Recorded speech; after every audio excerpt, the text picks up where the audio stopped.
Okay. That is not why my microphone doesn't work. Look, man, I don't know. You go camping a lot. It would make sense. I mean, we can start the podcast and I could say I know what broke my microphone this time, which was installing drivers for a new device to transfer analog to digital to like OBS. So OBS can record stuff. So like a VCR or a camcorder or whatever. A DAC? It's not that's a DAC is for audio. Yes. Digital to analog converter. Yes. They would call it a DAC if it was just audio. Or ADC if it goes the other way. Yeah. It's kind of like a DAC, I guess. It's a video converter. They used to call them Canopus boxes, but I don't think Canopus is in business anymore. It's okay. It works all right. VCRs are a lot of trouble when they don't work and they eat tapes, and then you gotta look online for videos on how to fix them, and you're not sure you can do it. But that's a different story for a different time. Isn't the old thing about fixing tapes a pencil and you just kind of like screw the thing and that's your rewinder? Yeah, that's to rewind a tape, but when it's stuck in the machine because the machine ate it, you got bigger problems. Oh, you gotta take the machine apart now, and that's a real hassle. Exactly. Yeah. Welcome to analog things. Somebody told a joke actually in what were we watching? I don't remember what we were watching, but somebody said VHS is like the ultimate. Oh, it was a South Park episode. It's like, I'm convinced VHS is the ultimate form of media consumption. And while I maybe agree with the sentiment of VHS, the nostalgia of it, VHSs kind of suck. They degrade, and they were very expensive. I don't know if people remember. I think media peaked at DVD because if you recall, like VHSs were cool and good, and I had many of them as a child. Yeah. And as I got older, it was like, look at these DVDs. They have all the same stuff as the VHSs, but they look a little better. And then we put a bunch of pointless special features on here that were cool for no reason. It's like, they play games. We put that on here. You want to have a bunch of cool behind the scenes features that no one is going to watch? Here you go. You want like 16 audio tracks of like different people commenting about these scenes? Here you go. Like that was the good stuff, man. I think that VHS popularized home video and created the market, right? It was like, hey, this is now an available market for you, the people that make films, to make more money. Mm-hmm. And that's a valuable thing at the time. Eventually prices start to go down or whatever. They try Laserdisc. They're like, ooh, people are into fidelity. It's actually like, no, they're into convenience, and these aren't convenient, just like the Betamax isn't convenient and all this sort of stuff. The record players weren't convenient. Yeah. Although it came back. Not because of convenience. Yeah, fidelity, hobbyism. There's a lot of things that bring records back, and it's not even quality. I think the DVD, while VHS popularized home video, DVD democratized home video. They were, on balance, after inflation, it's everything extremely cheap compared to their predecessors. Yeah. And like you said, they could load them with quote unquote extras. The idea that, you're part of the industry. You're getting the inside. That's the democratization of Hollywood right there, the DVD.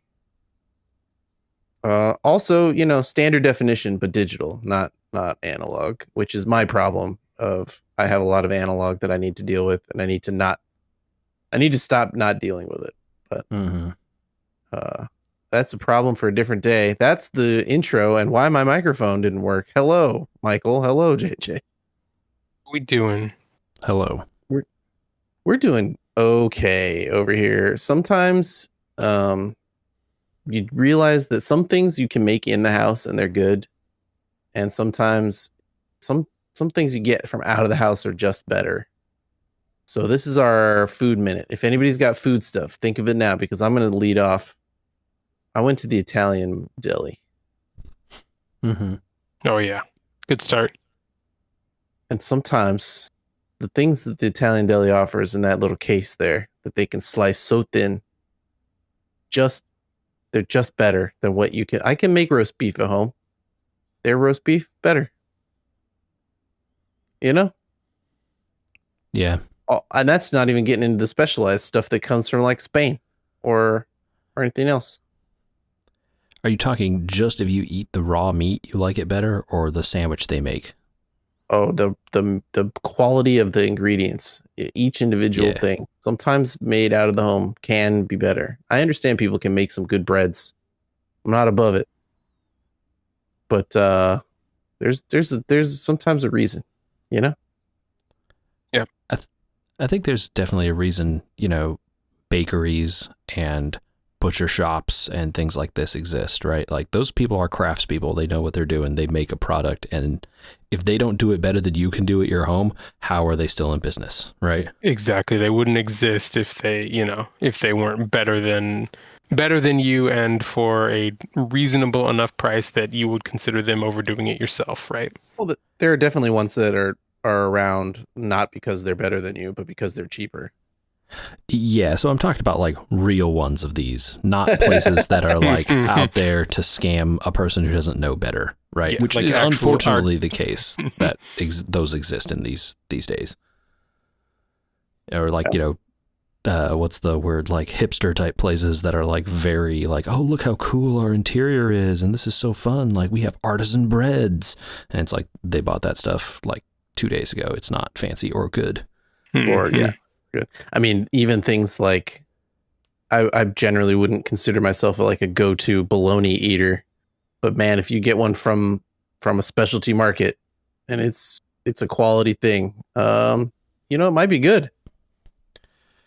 When you've had mortadella from Mortadell, you're like, oh, this is why this is good, and people don't get it. Yes.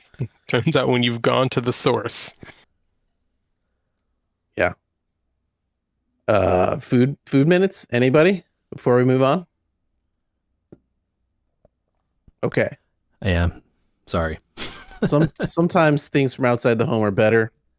Sometimes things from outside the home are bad. Michael, What you got? it's time to teach you. It's a leveling up moment. It took me 10 years.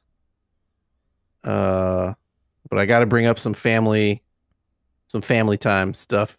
Okay. Outside the home can give you lice, buddy. Oh dear. Did the kids come home with something from unintentional show and tell? Summer camps. Oh yeah, that'll do it. Summer camps. Who knew that was still a thing? We went 10 years without even facing the possibility. I don't remember getting lice as a kid. Do either of you? I feel like it was a bigger thing. We heard about it all the time. Yeah, I don't think it ever actually happened to us. Yeah, it never happened to me that I'm aware of. Maybe. No, I don't know. I was going to say maybe my sister, but I don't recall it. Yeah, I do vaguely remember a time when I had to be shampooed, and I think that might have been it, but I don't. It was very young, and there was definitely my case. Parents don't remember. There definitely was a case of that, like in my school, and they were like, "All of you go home and like your 100%. parents do this." Yeah. And yeah, but I don't know that I actually had it. Yeah, I definitely remember. They used to do. They don't do that anymore. But not once have we encountered the school-wide lice check. So I thought it was kind of not a thing anymore. But it's definitely a thing when we were kids. I remember like lining up, everybody lined up. Y'all went into the room. There were 5,000 looks through your hair, yeah, and a bunch of people look through your hair with gloves on. Yeah. Well, it's dealt with. It's much faster to deal with. I feel like than I expected. Good. Just got to throw them in a bath with a bunch of chemicals, right? That's kind of it. You just spray their head with the chemicals. Yeah.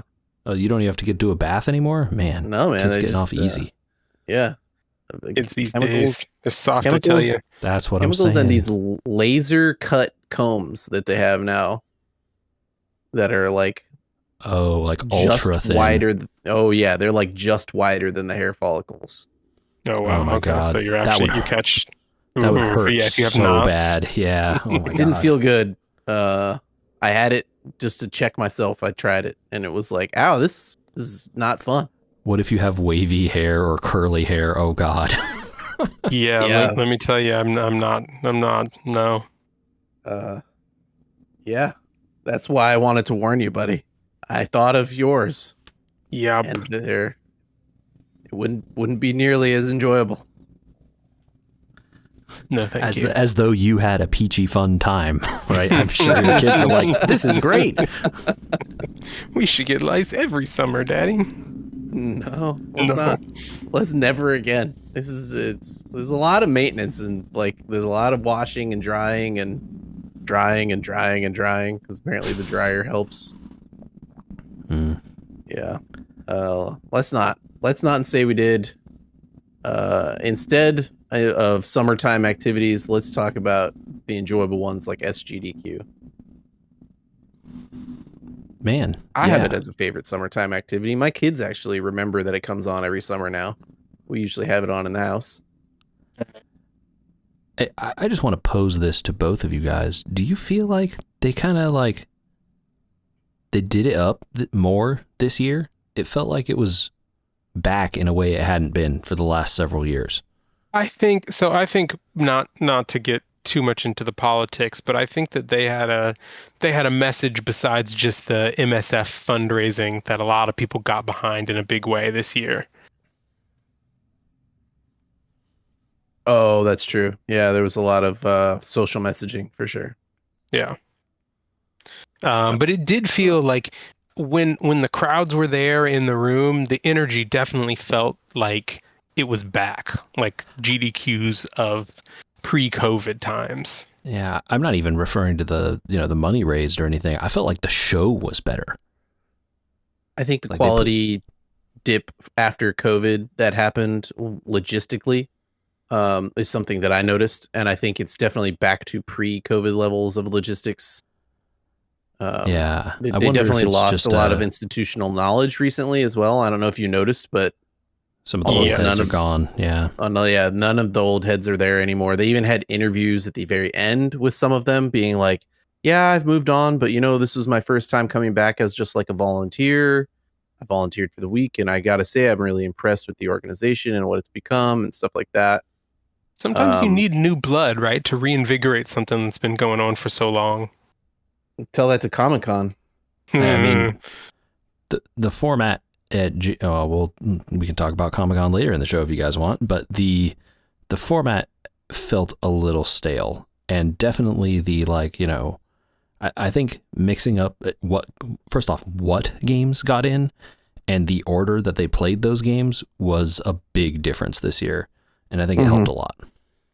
Agreed. I really like, and we've touched on this before, but I really like that they have leaned into the going broader on styles of games. They were forced to during COVID when they couldn't gather, and people took the opportunity to showcase things that they could do from home that they couldn't necessarily do in person. But they've really kind of taken that and run with that in the years since.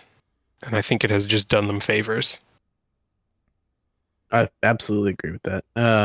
I think also some of the new blood that came in were like, hey, this is pretty internet focused. And I think you saw some of the energy from a reinvigoration of the in-person events. They talked about having an artist alley this year.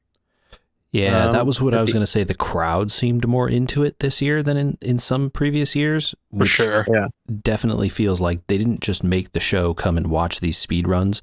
There was other stuff going on at the show, as it were. And so people would then, who were there, was like, it's not like it was the only thing to do. There was, this was a thing to do. And so the people that were there were like way into it because they chose to be there. There's always been some stuff. Like there's been a board game room that I've heard about. I've never been, but there's been a board game room I've heard about. There's been an arcade room I've heard about. There's practice rooms that you can go look at. There's gaming spaces for people to meet up and play tabletops or card games. They've had an idea that they wanted an in-person event. I think they really started to put on an event. I wonder if You know, I they'll wonder if start they having a multi-channel situation like, hey, we're also going to host some panels. And if you're not liking the run, go watch the panel. I was just about to say, are they going to run a con, right? Because like that's what they are running. If could they're be not stepping aware It of it, feels like it's heading that direction. because It it's could be like a stepping into convention, it. like big time. Yeah. Well, time will tell, I guess, right? Mhm. I think the runs were great. I had definitely more than one that I sat and watched unintentionally. Anything that really stood out? I loved the Celeste race that I'm stealing your idea because you gave me the floor. Go for it. I actually the kids watched the Celeste race as well, which was kind of fun. Because I got to say like, oh, I died here like this, that, and they're like, oh, did you die a lot? I was like, yeah, over like Yes. 200 times. Yeah, on this level alone, I died 632 times. And then they're like, wow, Dad, you suck. Here's the controller. Let's watch you do it. Yeah, let's see how far you get. Oh, the first jump is hard, huh? Wow. you who have never played Mario Brothers are gonna tell me that I can't fall off this wall and die when zip jumping and then bouncing up the wall, jumping up. Yeah, that was a fun one because it was also kind of like in-game based as well. A lot of times people encounter problems or whatever, and the game kept track of their times and how long they were spending doing things, and they got to slow down for the other person, so you got to see people doing stuff at the same time different ways. Like one guy would take the fast route and the other guy would take the normal route or whatever, and they were mostly in sync because the in-game timer was a thing, so that was kind of cool. That was a super close race, pretty much start to finish. Mm-hmm.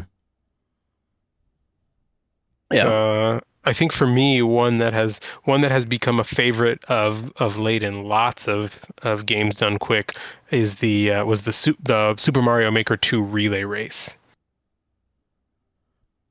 Oh Yeah. It just the fact that they're doing it blind and the level of skill of the, I guess, 8 players it was, because they're constantly rotating through the chair, right, on the two teams, was just something to marvel at. I think my only complaint, that was a great run, by the way. People should go watch that. It was really good. I think my only complaint about it is that I am so bored of Mario Maker 2. Please, we're dying. Show us a different Mario game. And it's just like, they in past years have done like Mario World Kaizo races, and like they've done all kinds. There were Kaizo hacks at this event, which were fun to watch. Also, by the way, go check those out too. But man, I have just seen them doing Mario Maker for like 100 years at GDQ now, because that game is what, like 8 years old, 6, 7 years old, something. It's like almost as old as the Switch 2 or the Switch 1. It's as old as the Switch 2, Switch 1.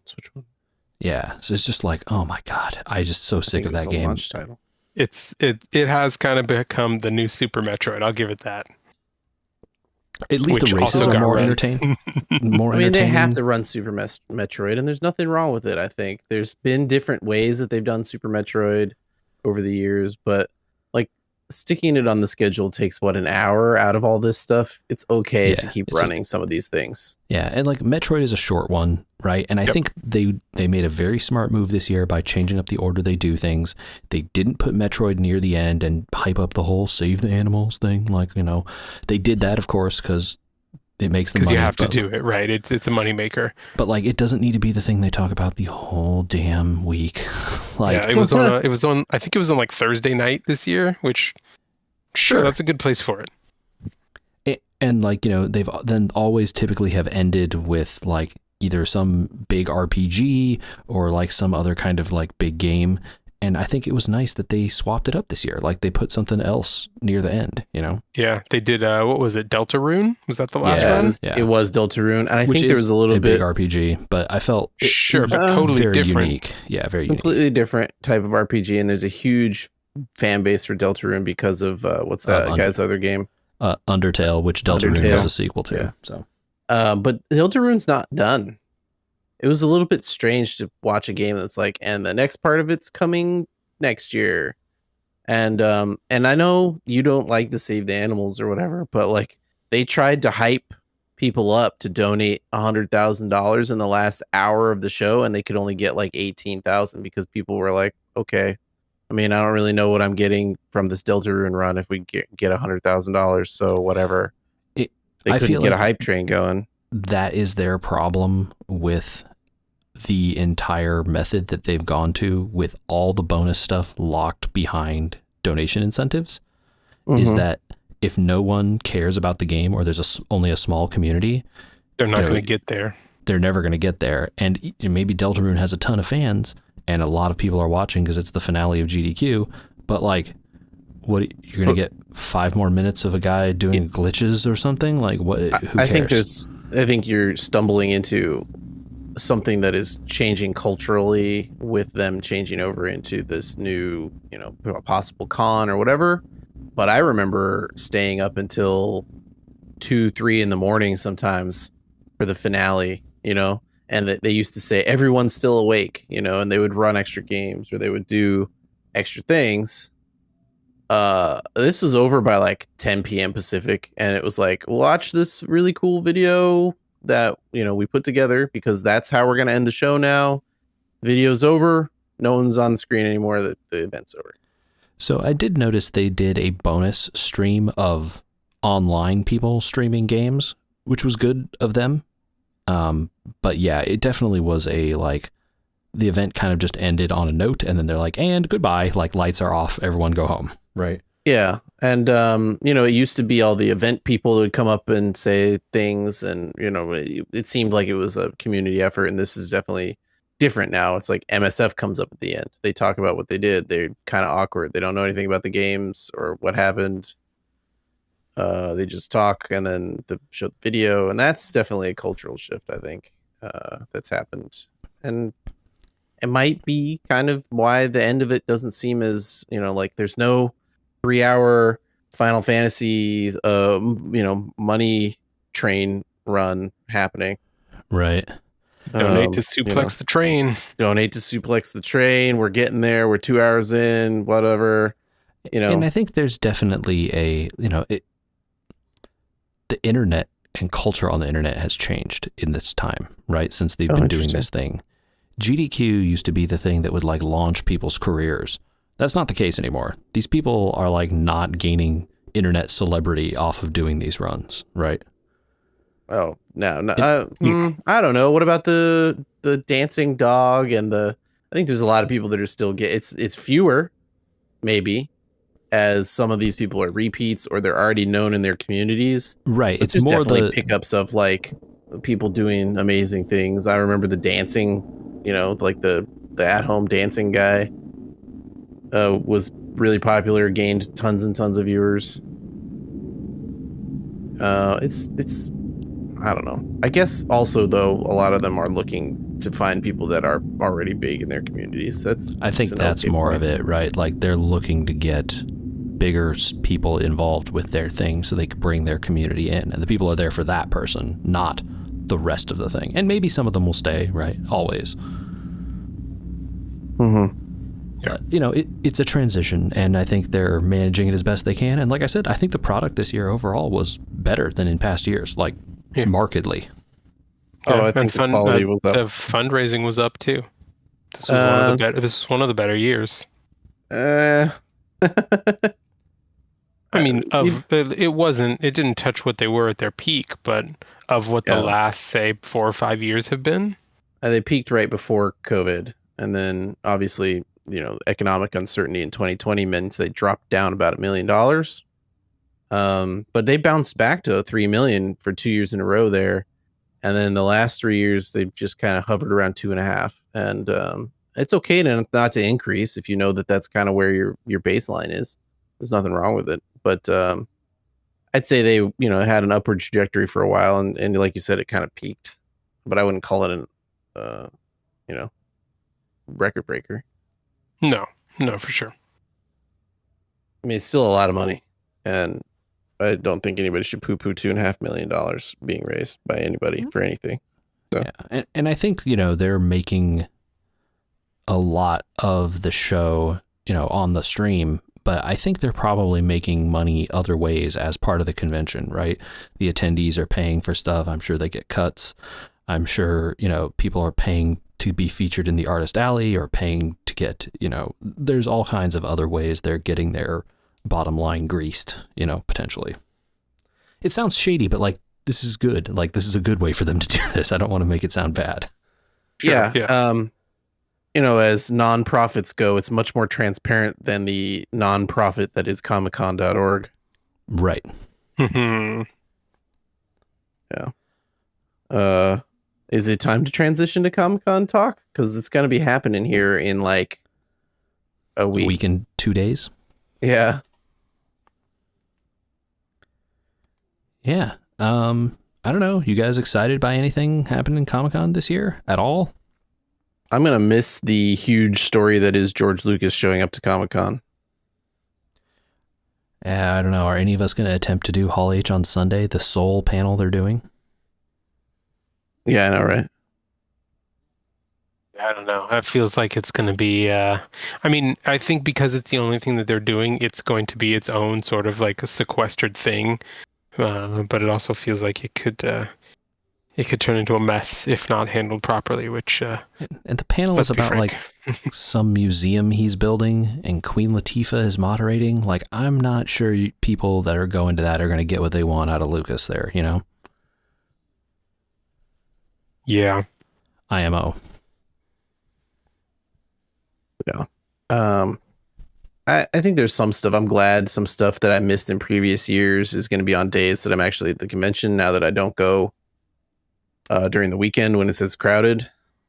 Mm-hmm. Just panels and people that I want to see or whatever. Just little things, hour-long things that I will be happy not to miss, or that might not be as popular as they were in previous years because there aren't TV shows about them or whatever.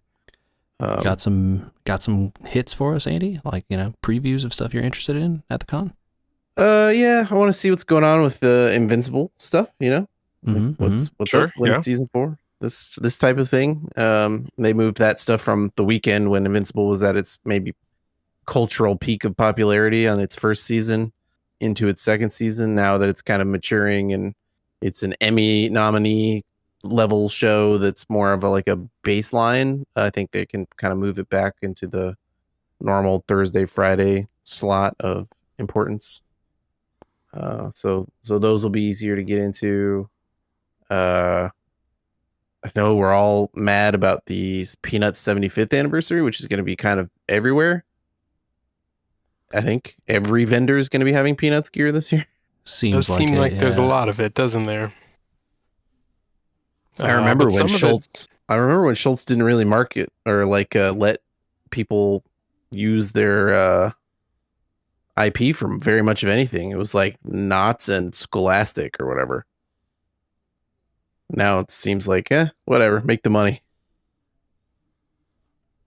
Well, it's there's certainly worse things they could be doing with it, right? Yeah, sure. I think the number one thing that stood out to me, which I've already mentioned to you guys before, is that this is the 30th anniversary of Gundam Wing. I was hoping we were going to talk about this. There's a big panel on it Thursday night, which I'm definitely going to try and get into. Okay. And they've shown pictures of what the booth is going to look like for Gundam this year. Giant Wing Gundam in the center of the booth. Oh my God.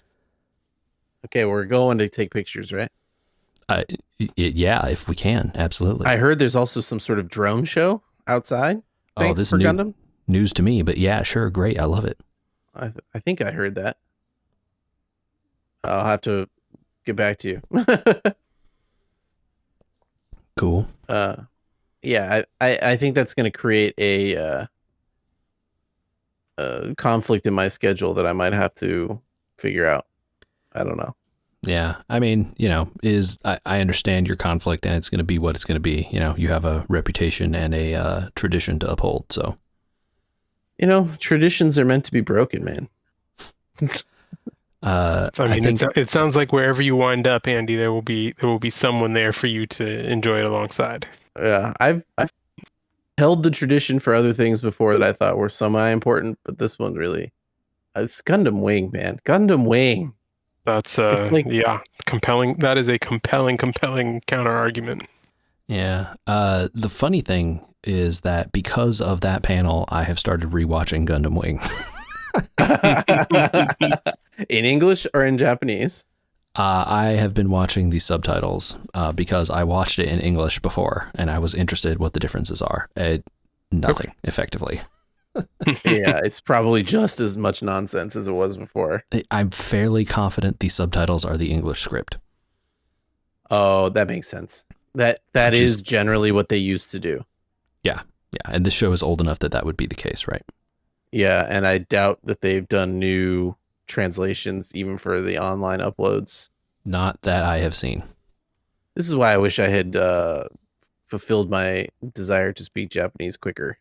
I'm still trying to, and I know some words enough to know sometimes when it's like, I don't see the translation for that word below here. Mm-hmm. You know?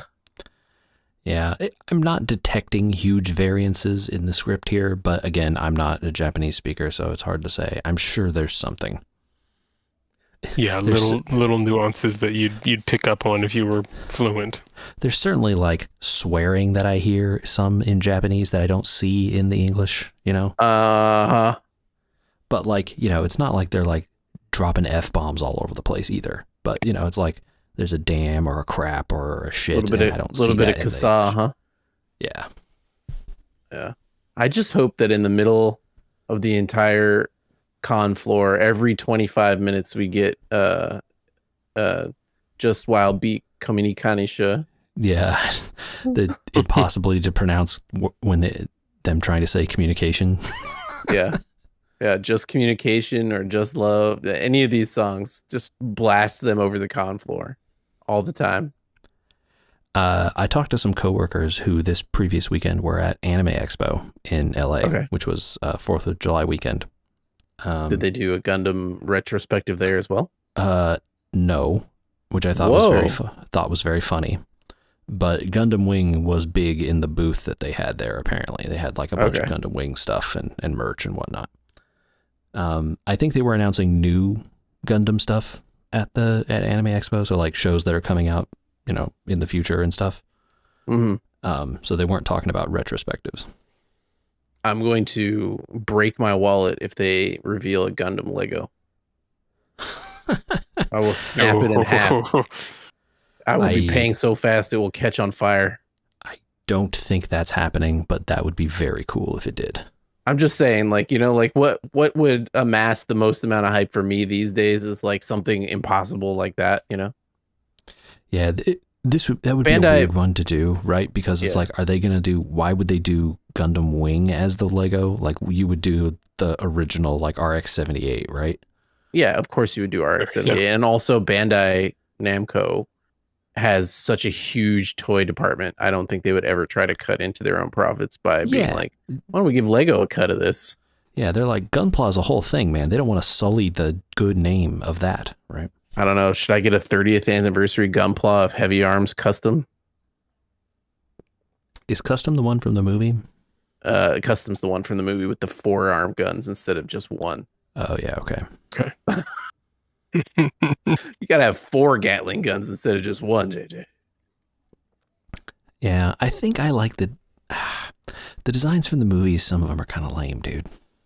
Yeah. I mean, you were more of a, what was it? The one with the snake arms. Yeah, if I remember correctly. The pilot is Wu Fei. Shoot, what was the name of the Gundam? Wu Fei's Gundam is called what? Oh my God, why don't I know? You're watching the series. I know, they don't say it very often. Gundam? He hasn't had any friends yet. Wu Fei hardly ever had any friends. I would say he didn't talk to anyone. Yeah, dude, it shoots fire out of that like snake head. Yeah, dude, that thing is cool. Yeah. Shenlong, yeah. Great Gundam. I mean, all of them were fun. I think Death Scythe was a little too angsty for me. The funny thing is, Death Scythe's name in Japanese is Shinigami, which is like not. Oh, that's even better. Not that, right? That's like Death God. Death God. Yeah. But, you know, everybody loves Duo, so I don't know how you hate on that Gundam. Duo is one of the more fun guys. Yeah. Does Catra age well, or is it even more annoying than at the time? He's pretty annoying. But yeah, I mean, look, that's the character, He's I'm a like pacifist the piloting a death machine. with two giant scythes, yeah. I'm here to defend my people by killing you, but I'm a pacifist. Me and Troa I'm gonna play the violin and he's gonna play the flute and we're gonna sing songs. Oh man. Oh man. How many Zex Marquis masks are we gonna see walking around the convention? If they gave away like a cheap paper thing, it should be that mask, right? 100% they should give that away. Yes. Right? I mean, yeah, it's iconic I feel like mask. we won't see as many as we should because you got to remember this is boomer anime now, Andy. It's true. We're not the target audience anymore. The thing that I learned as part of watching this is that like they haven't re-released this thing apparently that much. Like, yeah, it was available on DVDs or whatever, but like there isn't like a modern 4K version of this thing at all. It doesn't. No, exist. as far as I could find, it was just transfer. Yeah. So it's like they did an updated transfer at some point, like using the nicer equipment or whatever, but they have never put out a high res version of this thing. Like, so ever. it's still 4x3? Yeah. I don't, you know what? You probably can't make it not 4x3 because of the way I think it was that's correct, made for yeah. TV. It was probably drawn 4x3. It was drawn and matted or whatever in that format. I don't think they can go back, but like they still haven't put out like even a high res Blu-ray version, even in 4x3. Yeah. Well, I mean, how high res do you need to get? It's pretty good. I don't know. It's just one of those like, oh, that's surprising for this series that's so like sort of, it didn't launch Gundam in the US, but it definitely was one of the things that made it big. It sure, yeah. It really, I mean, it was the first intro to Toonami for years. A lot of people. And even after it had ended on Toonami, it was in reruns on Toonami with other Gundam shows and other anime because it was so popular. Mm-hmm. I remember the card game that they brought out to try and like make a Gundam card game like they had in Japan was almost entirely focused on Wing. Even though it was like, oh, it's going to be all the Gundams, and the first two sets were like all Wing. Yeah, so gotta go with what's popular, right? It was the US Gundam for a long time. I'm not saying it's the best one. I'm just saying it's the one that we're all going to remember pretty popularly from our squarely in our nostalgia zone. Oh, sure. Yeah. Straight home from school, right on the TV. Yeah, if you're them, you gotta play the hits, right? Absolutely. If we're all playing the hits, JJ, it sounds like maybe you've discovered new hit singles. I saw that flaming piano again across your timeline. Look, yeah, I got into Act 3 of Clair Obscur. You guys, these people be cooking. They are up to some stuff, The people who the made French this know game, how to make a game. They knew what they were doing, and they made a game. Wow. Yeah. I still like the game systems are really doing good when you're like, I don't mind fighting the trash enemies. Let me see if I can pull this off. Like, oh, you want to like pull off a new combo or something?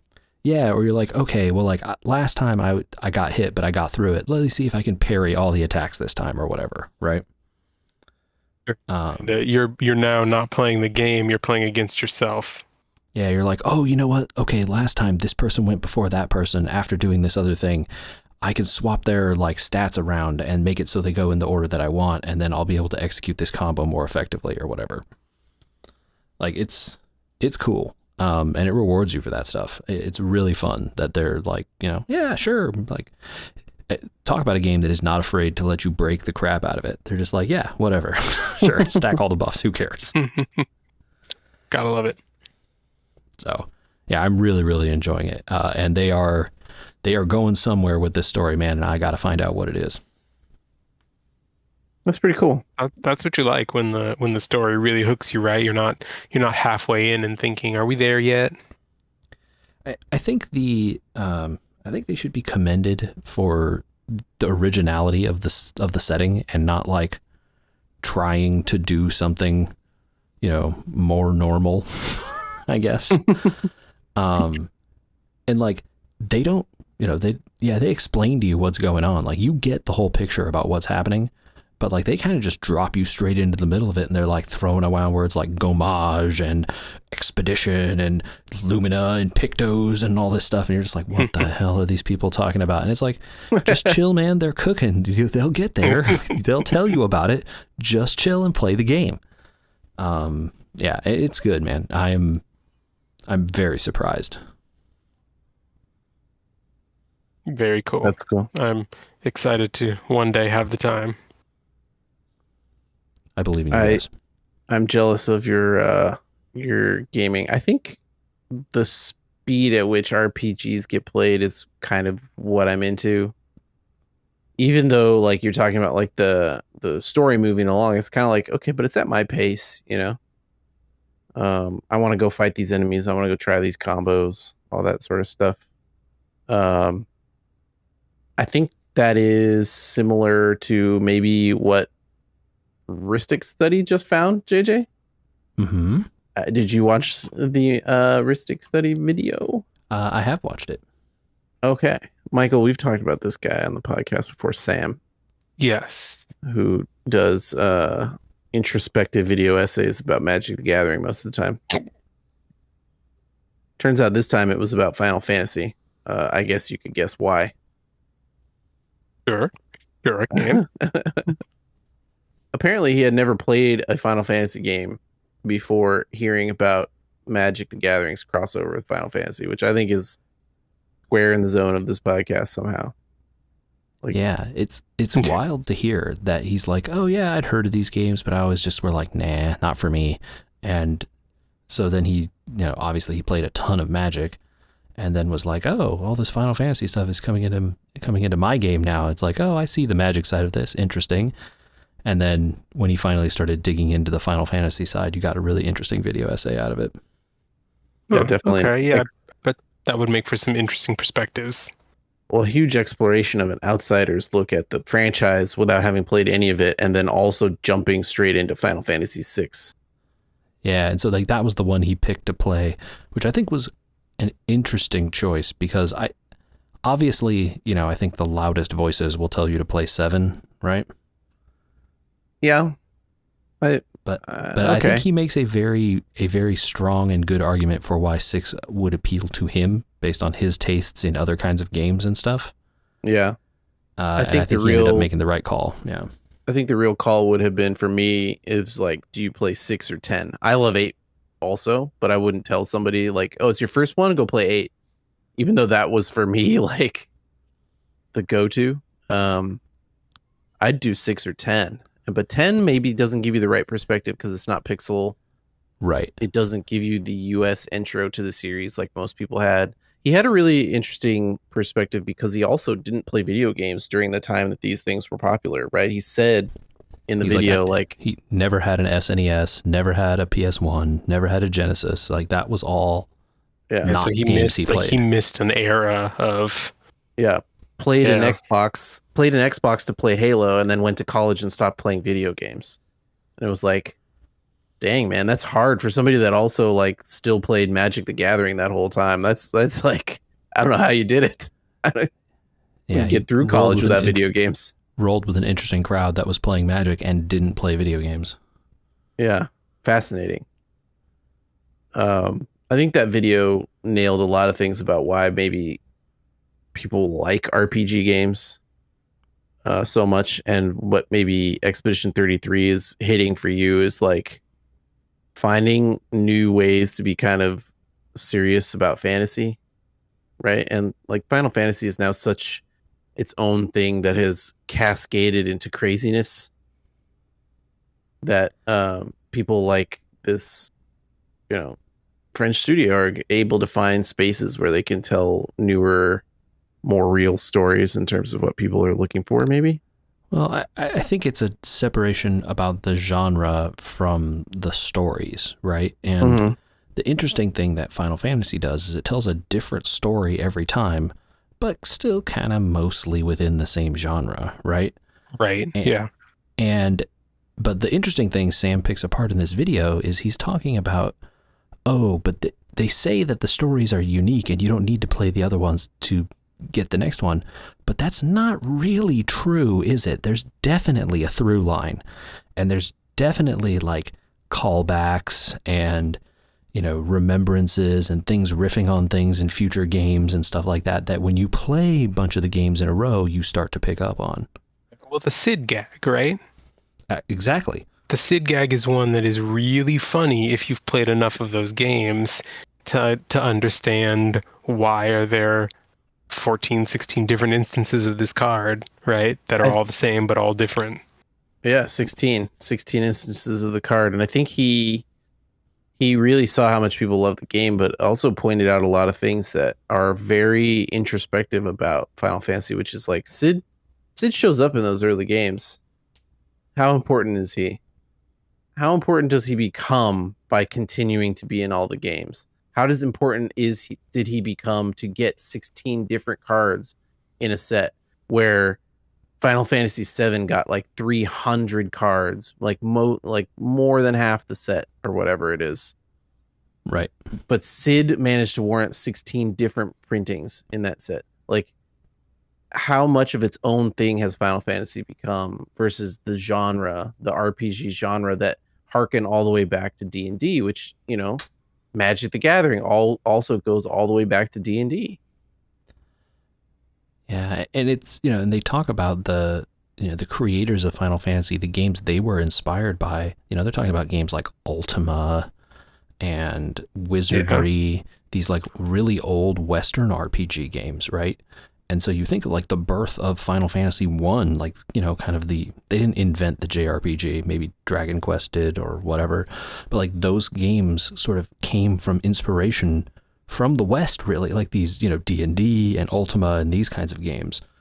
And so, it's an interesting through line, right? And then now you've come back around and Western studios are taking these RPG mechanics and making their own things out of it, right?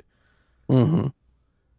He also stumbled on a lot of funny, like suplexing the train things that he started to learn about while researching those things. And it was very funny to get the insight of like, oh, it's exactly like if I sat down at a table to play Magic and somebody used a nickname for a card or something like that I didn't know,